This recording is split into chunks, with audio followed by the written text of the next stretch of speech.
So, untuk video kali ini, saya akan tunjukkan atau berkongsi cara-cara untuk membuat fermented fish hydrolysate ataupun kita kenali sebagai baja ikan. Baja ikan ini terdiri daripada sisa ikan dan campuran beberapa bahan lah, dan dia boleh memberikan nutrien kepada tumbuhan kita ataupun kelapa sawit.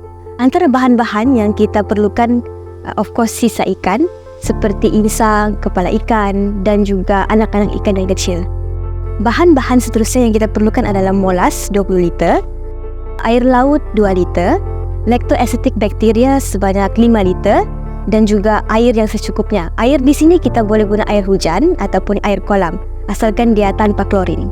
Dan kita boleh gunakan juga daun bakau ataupun rumpai laut sebanyak 2 kilogram.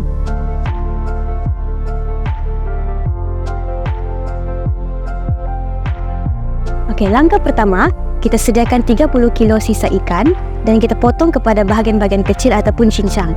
Tujuan kita cincang sisa ikan ini adalah untuk mempercepatkan proses penguraian.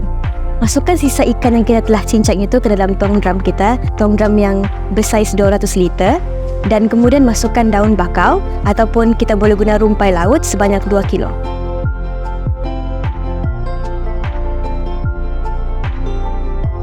Tambahkan molas dan juga lactoacetic bacteria ke dalam campuran di dalam tong. Akhir sekali, masukkan air tanpa klorin ke dalam tong ataupun air hujan sehingga hampir penuh. Tutup dan kacau campuran setiap hari selama 2 minggu dan biarkan selama sebulan hingga 2 bulan untuk proses penapaian.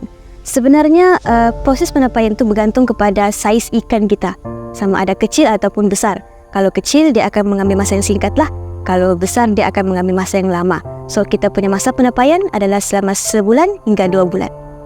Kadar pencairan baja ikan adalah 50 liter air kepada 1 liter baja ikan. So, nisbah dia 50 ke 1. Sebanyak 1,5 cawan baja ikan yang diperlukan untuk satu backpack penyembur 16 liter. So, satu backpack spray 16 liter ni boleh merangkumi sehingga 3 hingga 4 pokok. Jadi, untuk 1 hektar, kita hanya perlukan 15 liter baja ikan yang belum dicampur dengan air dan itu sudah mencukupi. Kawasan penyemburan untuk baja ikan kita sarankan untuk dia disembur pada tanah dan juga tindanan pelepah, dan kita tidak sarankan untuk menyembur baja ikan pada batang pokok. Untuk penyemburan baja ikan, untuk 3 bulan pertama kita sarankan untuk menyembur 2 kali sebulan, dan selepas itu kita akan menyembur sebanyak sekali sebulan sahaja. Untuk baja ikan, sistem ini kita perlukan. Sistem ini kita panggil sebagai air trap system ataupun sistem perangkap udara. So, sistem perangkap udara ini dia berfungsi dengan 2 cara. Pertama, dia akan membenarkan gas dari dalam tong, gas yang dihasilkan daripada proses anaerobik untuk keluar, dan pada masa yang sama dia menghalang udara dari luar untuk masuk ke dalam sistem. So, bagaimana ia berfungsi? Di sini kita akan tambahkan sedikit air sehingga memenuhi saluran ini.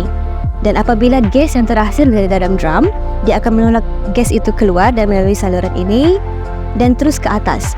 Dan fungsi saluran ini adalah untuk mengelakkan gangguan bau di kawasan persekitaran.